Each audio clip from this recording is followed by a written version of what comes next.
Jadi wamen yang saya hormati terutama mana Aminuddin Ma'ruf, Faisal Reza, sahabat Juri.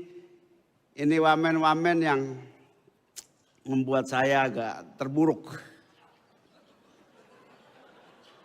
Karena dulu saya tuh nggak pernah peduli dompet saya ada uang atau nggak peduli. Karena bagi saya dompet ada isi atau nggak ada isi, yang penting ada kartu kredit kan gitu. Nah gara-gara wamen-wamen pada jadi komisaris, kita ngiler juga kan. Jadi mikir ini kira-kira bisa seperti mereka enggak, nasib ini kira-kira gitu.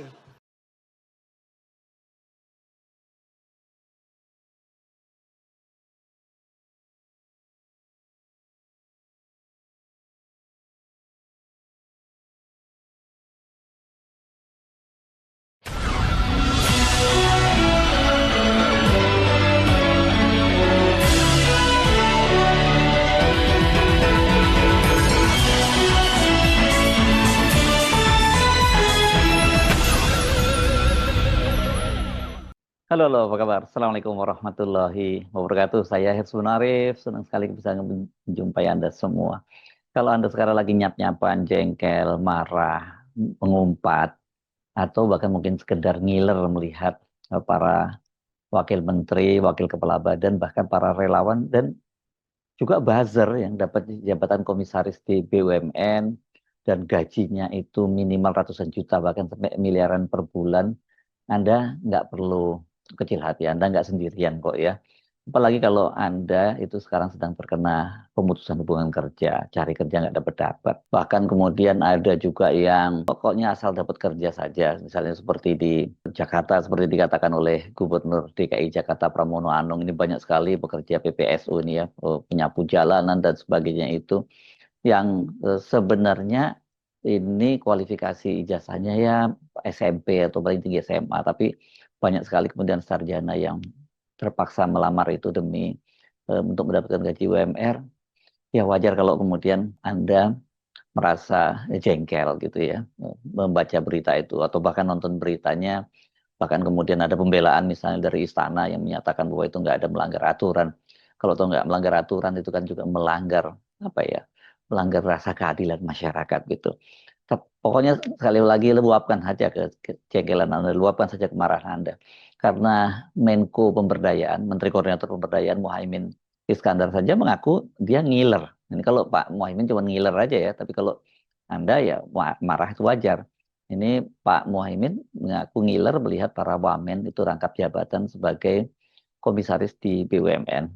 Pernyataan Muhaimin Iskandar itu saat dia sampaikan saat memberikan sambutan pada pengukuhan alumni Pergerakan Mahasiswa Islam Indonesia (PMII). Ini salah satu organisasi mahasiswa underbawnya Nahdlatul Ulama, dan Muhaimin juga pernah menjadi ketuanya. Pernyataan dari Muhaimin itu saat ini sedang sangat viral, dan video roastingan dari Caimin itu kemudian disandingkan dengan video juga yang nggak kalah viralnya ini, para pencari kerja atau pencari lowongan kerja yang antri di Cianjur, Jawa Barat, ribuan jumlahnya, hanya demi mendapatkan posisi sebagai penjaga toko retail, gitu disebutkan seperti itu. Dua video itu sungguh kontras. Caimin tertawa-tawa, termasuk mungkin menertawakan dirinya sendiri. Kok dia jadi Menko, kenapa nggak jadi Wamen saja supaya bisa rangkap jabatan gitu. Sementara para pencari kerja ini yang rapi, ini kayak Jokowi gayanya ini, pakai celana hitam dan kemeja putih gitu. Ini mereka harus antri menenteng map untuk berpanas-panasan, dan saya kira juga ini mereka pasti langsung putus asa ya ketika mereka tidak menduga harus berebut dan berdesakan untuk mendapatkan pekerjaan, sekali lagi hanya untuk menjaga toko yang saya perkirakan ini pasti standarnya pun paling tinggi ya UMR. Kalau UMR-nya di Cianjur itu hanya sekitar 3.100.000. Jadi wamen yang saya hormati terutama mana Aminuddin Ma'ruf, Faisal Reza, sahabat Juri. Ini wamen-wamen yang membuat saya agak terburuk.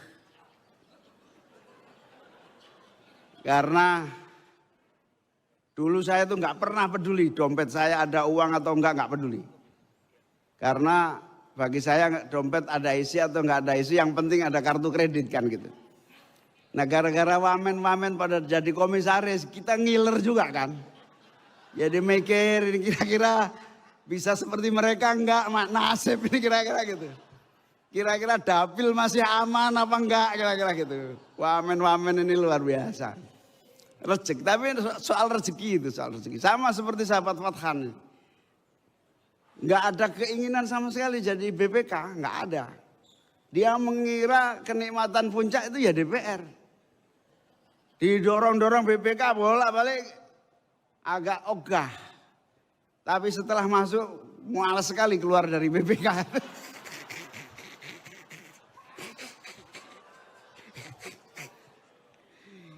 Nah wamen-wamen ini ya bikin lemes lah kira-kira wamen.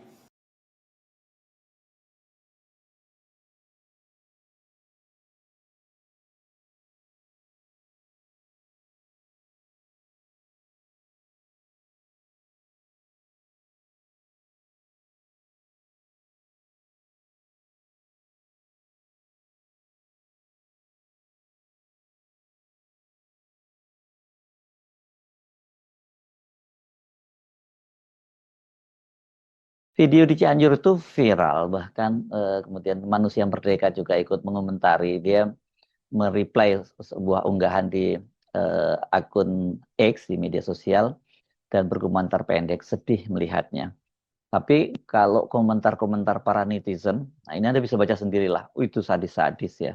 Mereka betul-betul marah melihat situasi yang sangat kontras di negara seperti ini, padahal Pak Prabowo itu selalu menyatakan bahwa keberpihakannya kepada rakyat kecil. Dia ingin agar APBN itu katanya sepenuhnya digunakan untuk kesejahteraan rakyat. Tapi kalau yang begini sih bukan untuk kesejahteraan rakyat, ini untuk mempermewah hidup para pejabatnya. Silahkan ya, Anda baca sendiri deh komentar-komentarnya. Saya sulit sekali untuk menggambarkan situasi yang kontras itu. Realitasnya kehidupan masyarakat kita memang sangat sulit sekarang ini. Jumlah pengangguran itu yang tercatat resmi ya, saya penting untuk memberikan catatan-catatan resmi ini karena di Indonesia ini kan memang data-data semacam itu kita sangat lemah. Ini kalau menurut BPS saja itu mencapai 7,28 juta orang yang pengangguran, dan kemudian ini yang saya kira juga menambah jengkel, menambah marah netizen karena ada seorang anggota DPR dari Komisi 9 bernama ini dari fraksi PKB ya, namanya Zainul Munasihin, bahwa salah satu penyebabnya kenapa pengangguran kita cukup banyak itu ya karena SDM kita tidak kompeten. Artinya mereka tidak kompatibel dengan kebutuhan dari lowongan kerja. Ini dia mau menyatakan bahwa penyebabnya bukan tidak adanya lowongan pekerja, tapi lebih pada karena ya ada lowongan pekerjaan tapi tidak kompeten, tidak kompatibel dengan pencari kerja. Ini Bapak ini kemana aja ya sebagai anggota DPR? Apakah dia tidak membaca terlalu banyak sekali? Sekarang pabrik-pabrik yang tutup di PHK dan kemudian ya banyak sekali para pekerja-pekerja yang kompatibel yang punya pengalaman misalnya di retail dan sebagainya puluhan tahun, ya mereka kehilangan pekerjaan karena memang tidak ada lagi industri-industri sandang itu yang eksis. Kita ingat kemarin Sritek yang disebut raksasa tekstil Indonesia aja tutup dan kemudian ribuan karyawannya di PHK. Anda masih mau ngomong bahwa mereka tidak kompeten dengan lowongan kerja yang tersedia, Pak Zainul? Gimana omongan seperti ini dari anggota DPR nggak bikin marah rakyat ya? Untungnya masih ada anggota DPR yang waras, misalnya seperti Mufti Anam, ini anggota fraksi PDIP, yang dia menyoroti adanya 30 wamen yang menjadi komisaris di BUMN. Ini bukan hanya komisaris biasa, ada di antaranya komisaris utama, misalnya Komdiji, ada 2 orang wamennya semuanya komisaris utama, dua-duanya di perusahaan yang gede-gede ya, di Telkom, di Indosat, itu miliaran gajinya. Pertanyaannya, apakah para wamen itu yang kemudian mereka menjadi komisaris di BUMN itu mereka juga kompeten? Itu 30 orang itu baru wamen loh.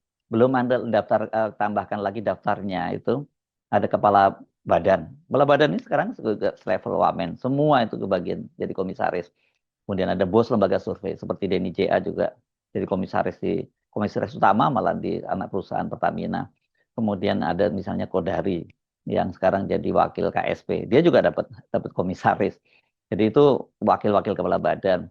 Kemudian ada staf sus Wapres, staf susnya Gibran, yakni Tina Talisa, mantan jurnalis televisi yang juga mendapat jabatan komisaris di anak perusahaan Pertamina. Bahkan ada relawan yang juga buzzer gitu, malah sekarang jadi bukan buzzer aja, jadi tukang pukulnya Jokowi dan Gibran. Misalnya Sylvester Matutina yang sekarang ini sedang diuber oleh pensiunan Kopassus, tentara, dan juga bahkan kombatan GAM juga sedang mencari dia. Dia kompetensinya apa? Sekolahnya saja nggak jelas. Ya, sekolahnya saja dia ngaku sekolah tapi kampusnya di Ruko dan itu pun tidak diakui oleh Kemendikti.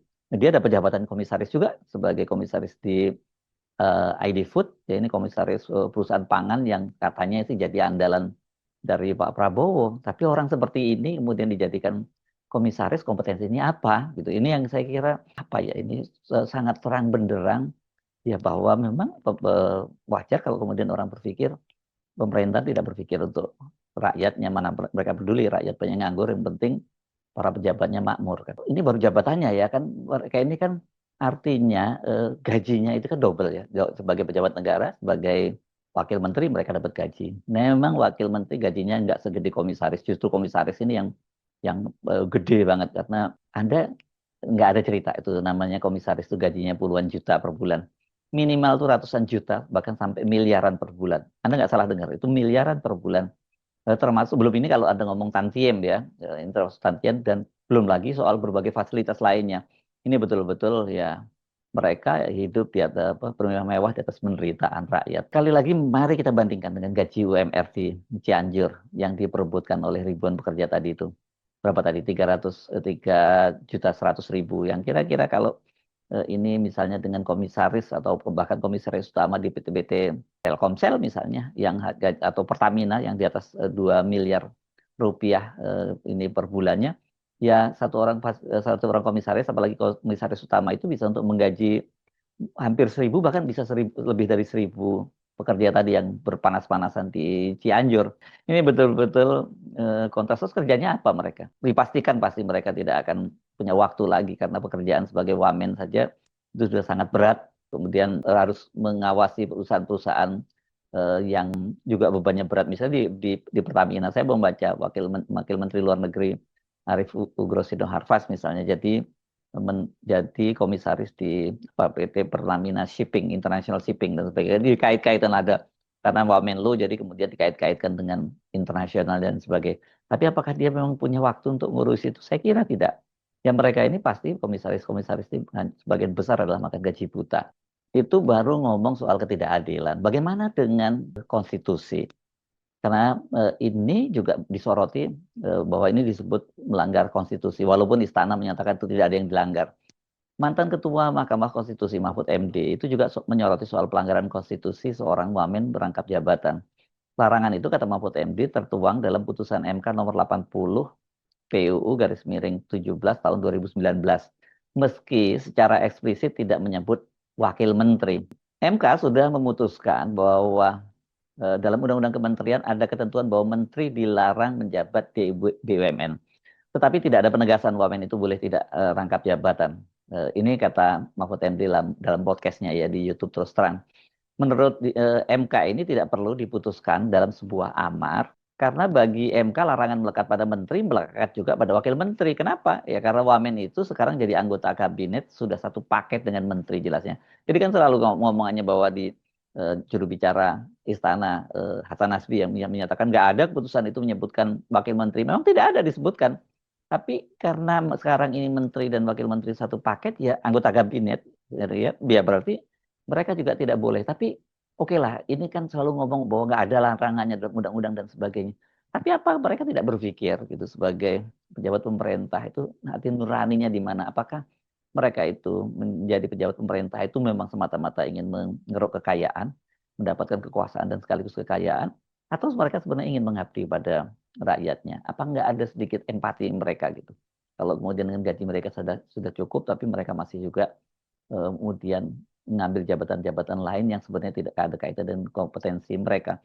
Jadi saya kira itu yang paling berat di negara kita ini ya. Ini soal standar moral dan etika dari pejabat publik itu yang betul-betul jadi persoalan. Banyak di Indonesia saya kira problem kita itu adalah bukan tidak banyak orang pintar, tapi banyak sekali orang yang tidak punya standar moral dan hati nurani.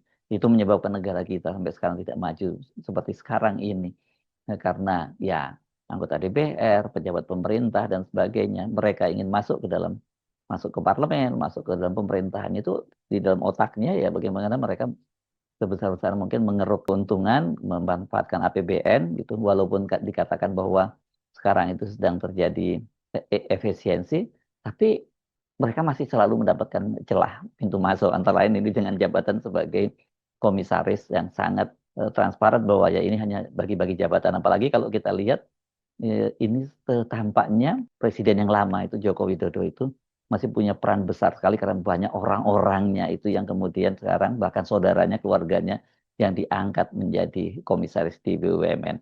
Ini komisaris di BUMN ini pekerjaan yang saya kira paling enak di dunia, kerjanya tidak ada, tapi gajinya sangat besar. Saya bisa memahami kalau ada menteri-menteri yang secara teknis gitu ya, atau wakil menteri dan sebagainya secara teknis, atau pejabat tinggi lainnya secara teknis ada kaitannya dengan BUMN yang mereka jadi komisaris, karena kan mereka wakil pemerintah ya untuk mengawasi BUMN itu. Tapi kalau kemudian mereka tidak ada kaitannya sama sekali dengan jabatannya dan sebagainya, dan kemudian ditempatkan di situ, terus apa tugas mereka di situ? Ini kita nggak ngomongin lagi ya soal secara moral, secara aturan konstitusi dilanggar atau tidak. Tapi pakai common sense saja, itu banyak sekali para komisaris ini, pejabat-pejabat ini yang tidak kompeten kalau kita menggunakan bahasa yang digunakan oleh anggota DPR dari PKB tadi itu. Bahwa rakyat ini sekarang banyak yang nganggur karena mereka tidak kompeten dengan lowongan kerja yang ada. Tapi sementara itu banyak sekali wakil menteri, wakil badan, buzzer, dan sebagainya, relawan yang sama sekali tidak punya kompetensi tapi digaji besar di BUMN sebagai komisaris. Sebelum saya mengakhiri perbincangan ini, saya ingin nanti terakhir saya ajak Anda untuk melihat lagi bagaimana antrian para pekerja di Cikarang beberapa waktu yang lalu, yang ribuan orang juga antri, dan kemudian membuat mereka harus gontok-gontokan, harus adu pukul dengan yang lainnya hanya untuk mendapatkan formulir lowongan kerja. Saya Subhan Arif, sampai jumpa lagi. Wassalamualaikum warahmatullahi wabarakatuh.